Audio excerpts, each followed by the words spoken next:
একটি নির্বাচনে দুইজন প্রার্থী জামান এবং নোমান প্রতিদ্বন্দ্বিতা করল। জামান নির্বাচনে প্রদত্ত ভোটের 40% ভোট পেল।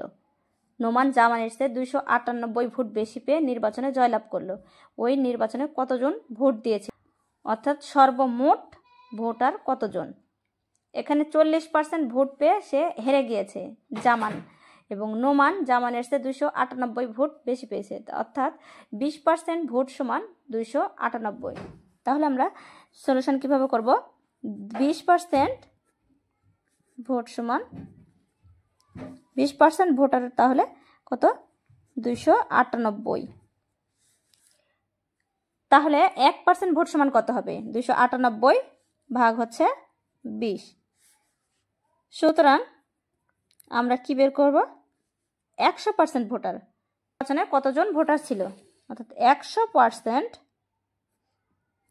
ভোট সমান 298 ভাগ হচ্ছে 20 গুণন 100। যদি আমরা কাটাকাটি করি তাহলে কি পাবো? 5 দুগুণে 10। 5 দিয়ে 298কে গুণ করলাম, পাই আমরা 5 × 40 শূন্য, হাতে থাকে 4, 5 নং 45 আর 4 49 9, হাতে থাকলো 4, 5 দুগুণে 10 আর 4 14, 1490।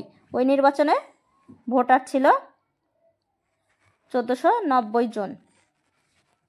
এটাই আমাদের কাঙ্ক্ষিত ফলাফল।